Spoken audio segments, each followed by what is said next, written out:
¿Se está viendo ahí en modo presentación? Sí, sí, María. Perfecto. Bien.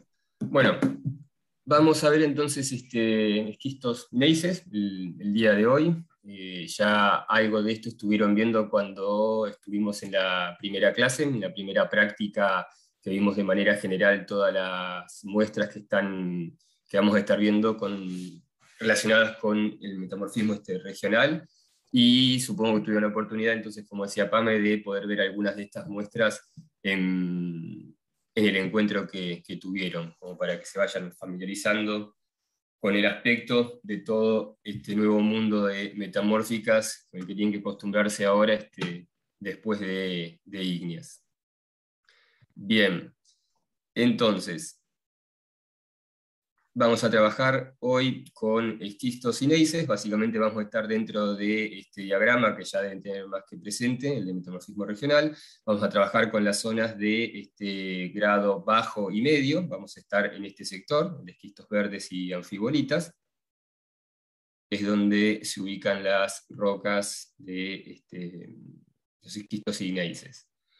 Repasando, algo de lo que ya estuvimos viendo, cómo definíamos el grado metamórfico, el grado de metamorfismo en las muestras con las que vamos a estar trabajando.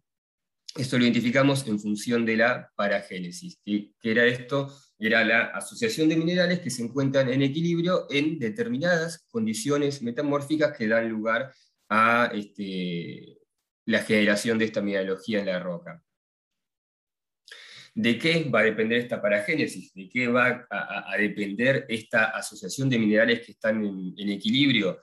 Bueno, fundamentalmente del protolito, es decir, de la roca preexistente a partir de la cual operan estos determinados parámetros. El protolito puede ser pelítico, semipelítico, básico o cualquiera de las opciones que hemos estado viendo. Y depende entonces del protolito, de la roca original y de las condiciones metamórficas que vayan a estar operando sobre esa roca. Estas pueden ser de grado muy bajo, bajo, medio o alto. Particularmente con el grupo que vamos a estar trabajando hoy, son rocas de grado metamórfico bajo y medio. El grupo es de los esquistos y gneisses y fíjense que básicamente pertenecen a la línea de evolución, de incremento del grado metamórfico a partir de un protolito pelítico. Eso es lo que vamos a estar viendo hoy. Van a tener que tener en cuenta entonces las características de la roca, las características composicionales de la roca original a partir de la cual se desarrollan estas rocas que estamos viendo hoy, y la forma en la que se va desarrollando la textura y estructura que tienen a partir de esa mineralogía, a partir de esa composición original y la mineralogía que se vaya a ir desarrollando. Particularmente para los esquistos.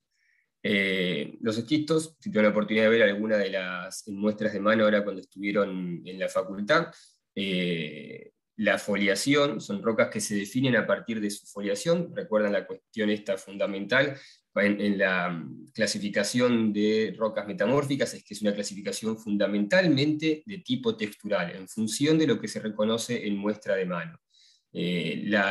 Los esquistos se identifican a partir de la foliación particular que tienen, que de lo que se denomina esquistosidad, y que corresponde a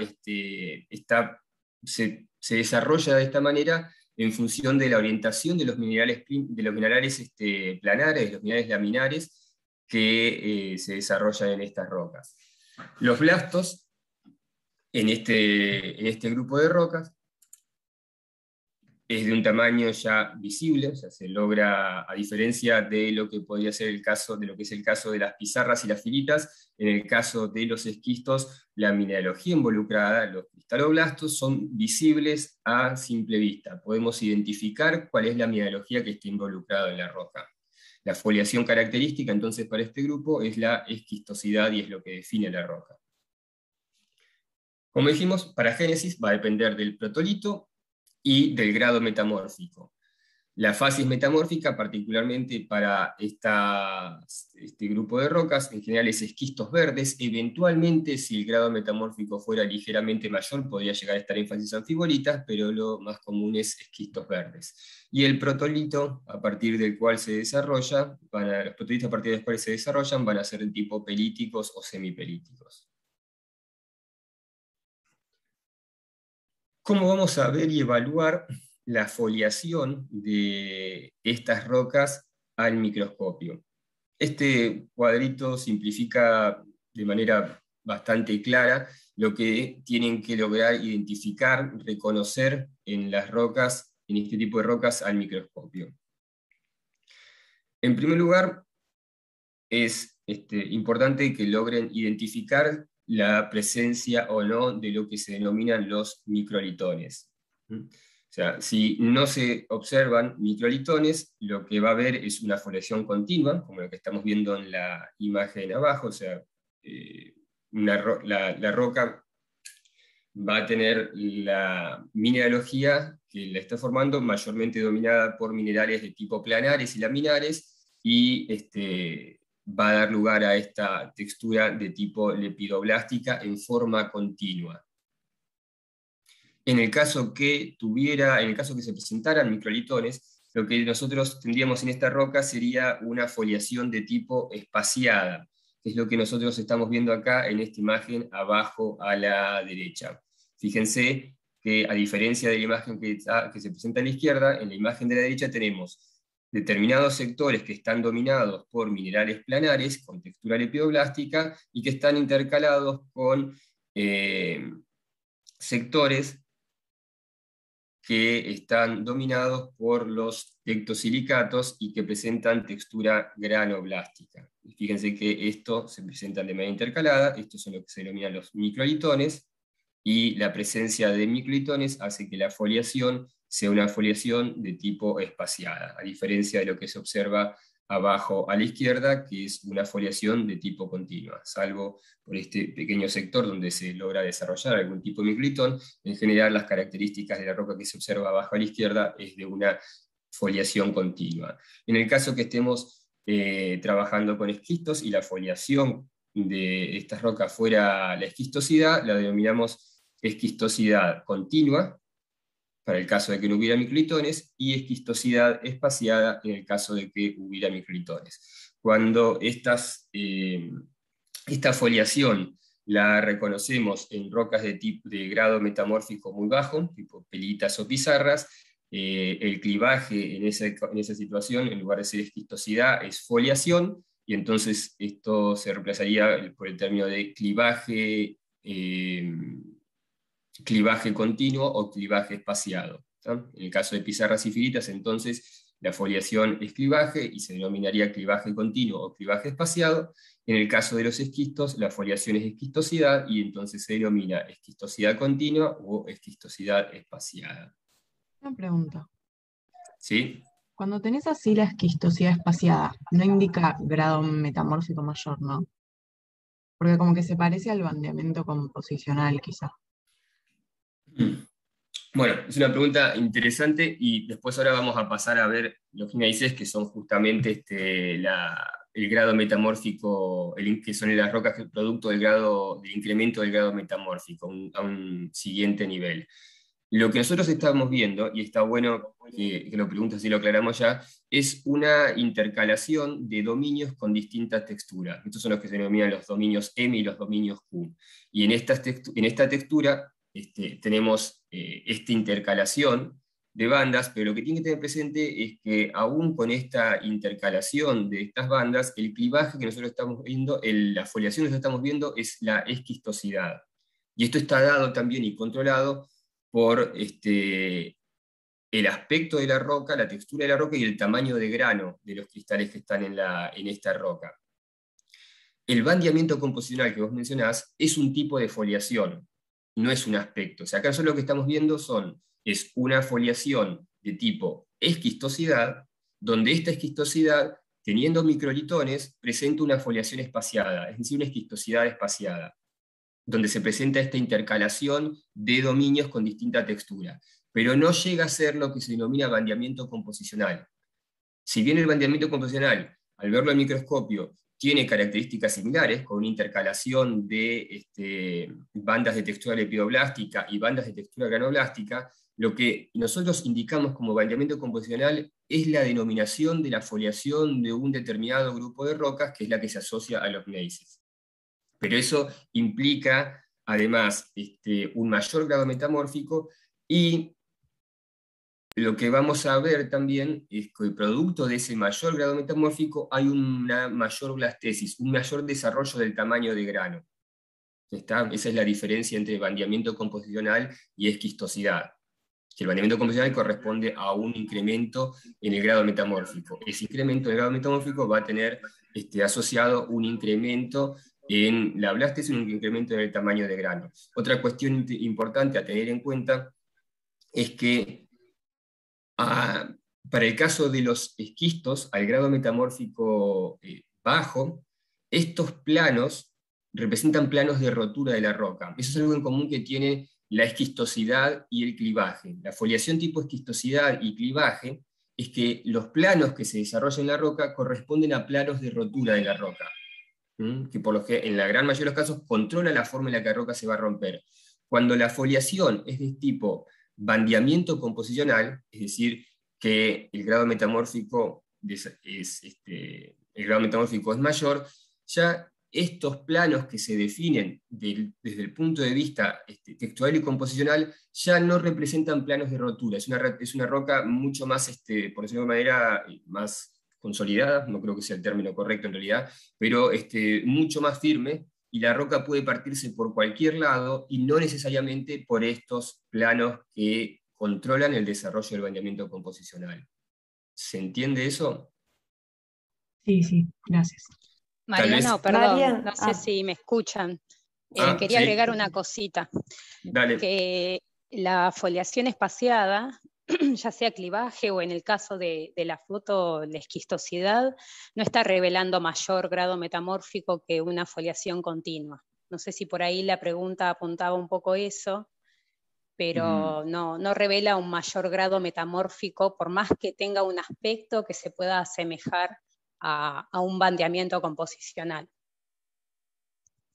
Yo agrego, Marian, perdón, ¿Sí? que es un rasgo que se ve al microscopio, que tengan bien claro eso, que el bandeamiento composicional de un gneiss, ustedes lo observan en muestra de mano, estas características, ya sea en un esquisto o en una roca de grado metamórfico menor, como la pizarra y la filita, no lo van a ver en muestra de mano.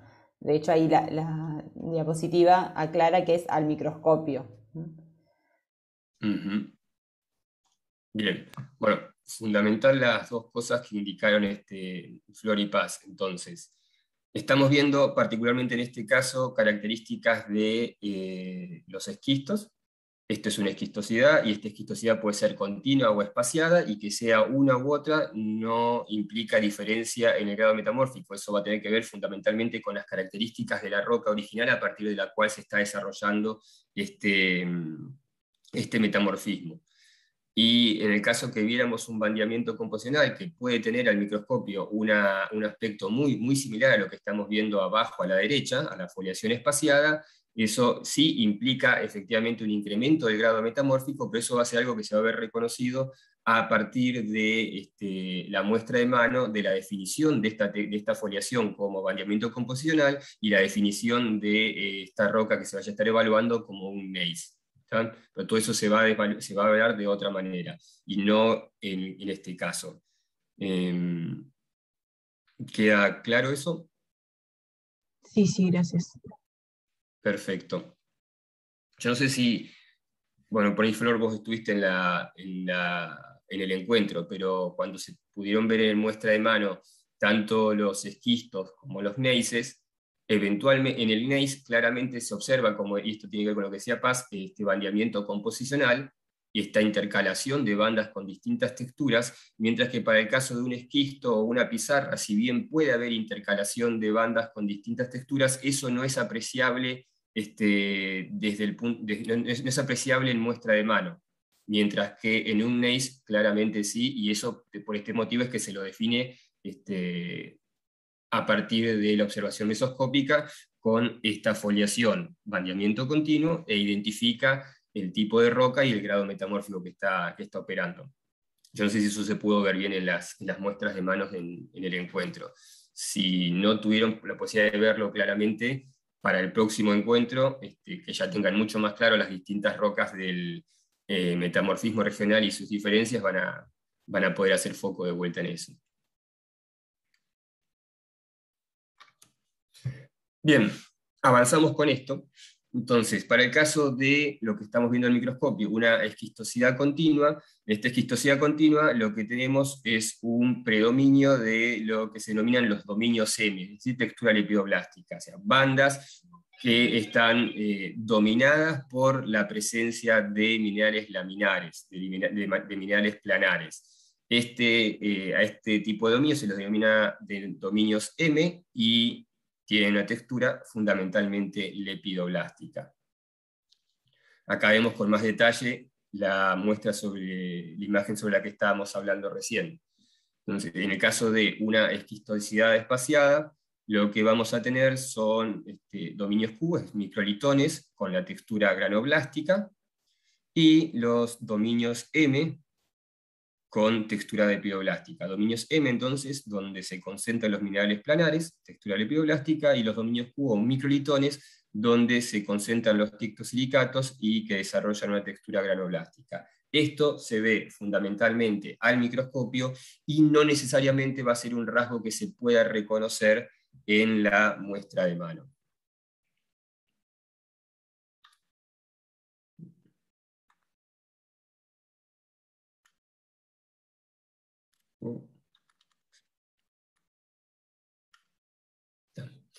Bueno, texturas porfiroblásticas. Esto es algo también que habíamos visto ya en la presentación en la primera clase de rocas metamórficas. Eventualmente pueden llegar a desarrollarse lo que se denominan porfiroblastos, es decir, algunos cristales que desarrollan un tamaño de grano mayor al resto de los constituyentes de la roca. Y esto habitualmente, si esto se considera que es producto de un incremento en la temperatura, se llaman picos térmicos, dentro de estas fases de esquistos verdes, es decir, dentro de estas determinadas condiciones de presión y temperatura que van a condicionar el desarrollo de esta roca en su foliación y en su granulometría, eventualmente algunos picos térmicos que puedan llegar a desarrollarse en estas condiciones van a favorecer el incremento del tamaño del grano de alguna mineralogía en particular. En este caso estamos viendo un ejemplo con el caso de un granate.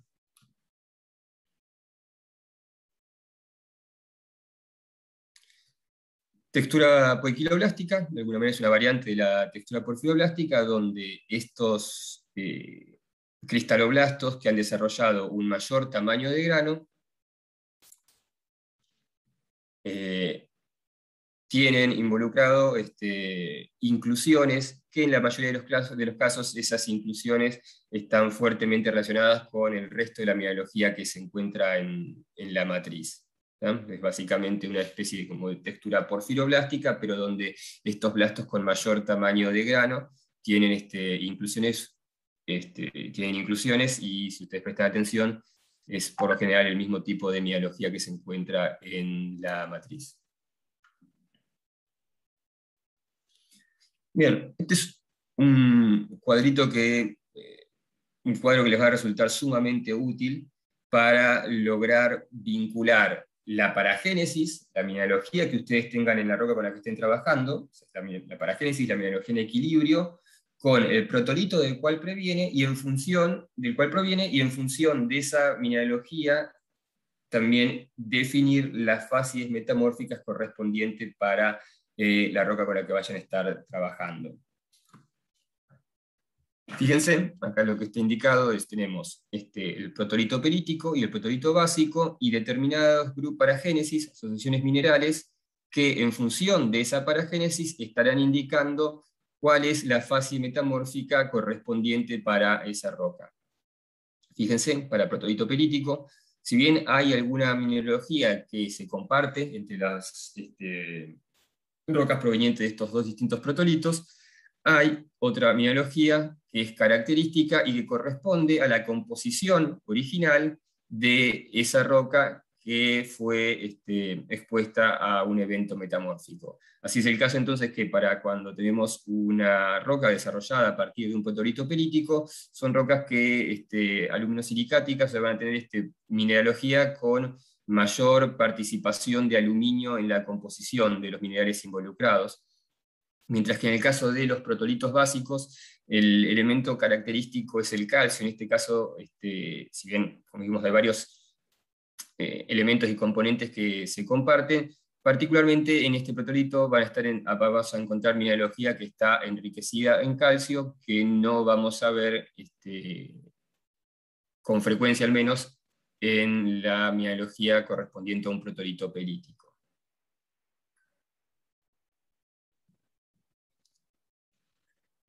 Para el caso de los gneisses, entonces, esta roca metamórfica corresponde al grado medio, es el grado metamórfico inmediatamente superior al grado bajo y que correspondía a las facies de esquistos verdes. La foliación característica de este tipo de rocas es el bandeamiento composicional, y esto viene un poco a responder la pregunta que había surgido en algunas diapositivas anteriores. Fíjense que en la muestra de mano, acá estamos viendo imágenes de muestra de mano, este rasgo, este bandeamiento, esta textura, este bandeamiento composicional es un rasgo fuertemente marcado y que se reconoce. En el caso de los esquistos, lo que nosotros reconocemos es esta foliación y esta esquistosidad, y que después al microscopio podemos eventualmente discriminar claramente esta intercalación de bandas composicionales, bandas con distinta composición y textura. O sea, esto lo podemos ver en los esquistos, pero fundamentalmente al microscopio, mientras que en el caso de un gneiss, esta intercalación de bandas con distinta composición y textura son un rasgo evidente ya en muestra de mano. Por esto la foliación se denomina bandeamiento composicional. Los protolitos pueden ser períticos, semiperíticos, graníticos, y las facies características es la facies anfibolita, aunque eventualmente con un incremento en el grado metamórfico podría llegar a encontrarse también en facies granulita. Acá podemos ver entonces la intercalación, las bandas oscuras que contienen los minerales laminares con textura lepidoblástica, y las bandas más claras que contienen fundamentalmente a los tectosilicatos y presentan una textura granoblástica. Pero importante a tener en cuenta es que esto es un rasgo que se reconoce en muestra de mano, y esa es la diferencia significativa con respecto a un gneiss, a un esquisto. Acá a la derecha lo que estamos viendo es la imagen de los que se denominan los Augengneiss. Fíjense, es una característica particular que se ve en las bandas de textura granoblástica, formando como unas especies de ojos. O sea, estas bandas se presentan de manera lenticular, y este aspecto, como si fueran ojos, cuando se presenta así es que se denominan Augengneiss. Bien, entonces, los gneisses, observándolos acá ahora al microscopio, lo que identificamos en esta imagen es una marcada intercalación de lo que se denominan las bandas claras o leucocráticas, que es donde se encuentran los minerales equigranulares, los tectosilicatos, que son los que presentan la textura granoblástica, y bandas oscuras o melanocráticas, donde se concentran minerales equigranulares y que presentan la textura lepidoblástica. Va a ser importante que para cada una de estas bandas que se puedan llegar a reconocer, puedan identificar y describir estas características, o sea, indicar el espesor que presentan estas bandas, las formas que presentan estas bandas, si se presentan de manera continua o no, si la intercalación y el contacto entre las distintas bandas es transicional, y fundamental indicar la mineralogía, ¿tá?, para cada una de las bandas. Entonces tengan presente eso, identificar esta intercalación de bandas, y para cada una de estas bandas describir cada uno de estos aspectos: forma, espesor, continuidad, transición y obviamente la mineralogía.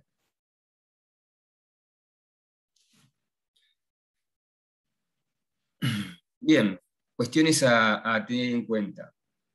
El tamaño de grano, y esto va a ser fundamental para lo que estuvimos conversando hace un momento. Tener presente la diferencia de escalas trabajando en muestra de mano y en corte delgado.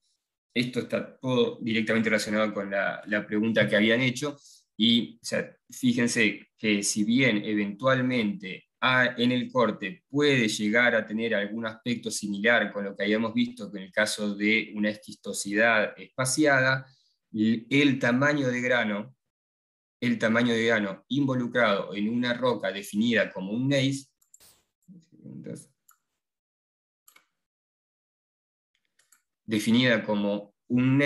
es un tamaño de grano relativamente mayor. Es una roca que presenta un grado mayor de blastesis, desarrolla un mayor tamaño de grano y hace que este contraste textural sea mucho más evidente. Algunas texturas importantes a tener presentes que se desarrollan en los gneiss: mirmequitas, simplectitas, pertitas, este mismo tipo de texturas que ya habíamos estado viendo y en detalle cuando veíamos rocas ígneas, también pueden desarrollarse, particularmente se desarrollan en los grados metamórficos medios a altos, o sea, los vamos a ver en los gneisses, en los grados metamórficos medios, en facies anfibolitas, y después eventualmente también pueden llegar a aparecer en grados metamórficos superiores en facies granulitas.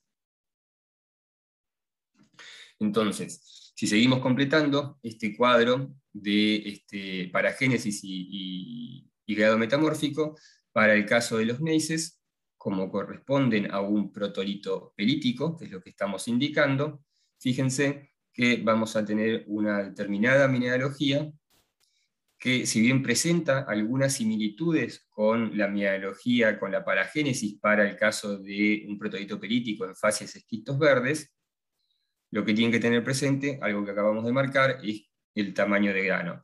Esta mineralogía se va a presentar con un tamaño de grano relativamente mayor, y además van a empezar a aparecer alguna mineralogía que es característica de un incremento en las condiciones metamórficas, tanto en presión como en temperatura. Así, fíjense, podemos empezar a ver los polimorfos de aluminio: andalusita, silimanita, oceanita. Recuerden, si tienen presente el diagrama del metamorfismo regional, sobre el cuadro de la facies está sobreimpuesto el diagrama que indica los campos de estabilidad de los polimorfos de aluminio. Yo les recomiendo que presten atención a eso, porque son sumamente indicativos de las condiciones de la roca en la cual se están desarrollando. Otra mineralogía característica vinculada a la presencia a un protolito pelítico y la presencia de altas proporciones de aluminio en la composición son cordierita, la staurolita, y también puede eventualmente aparecer algo de feldespato alcalino cuando estamos en condiciones ya de altas temperaturas.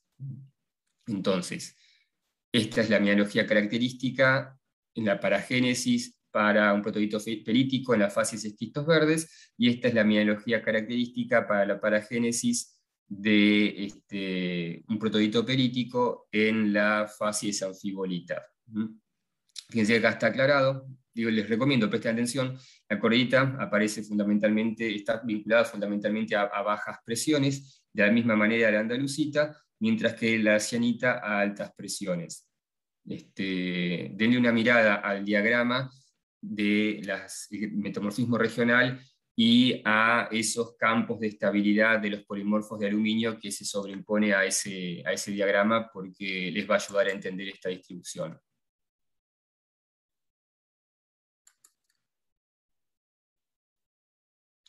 Bien, entonces vamos a pasar ya al desarrollo del trabajo práctico. Tienen acá como venimos presentando habitualmente, 2 ejercicios, el A y el B, van a trabajar en el primero con la roca 1, en el segundo con la roca 2, y a medida que vayan desarrollando esto, algo que ya hemos recomendado, no solamente se aboquen a la situación del reconocimiento mineral e indicar qué minerales hay y la descripción, vayan pensando y teniendo en mente qué es lo que tienen que responder en las preguntas del ejercicio C, que les va a ayudar a entender un poco más de las características de las rocas con las que estamos trabajando en cada una de las clases en particular. Bien, ¿alguna duda? Vi que Flores hacía algunas aclaraciones en el chat. Sí.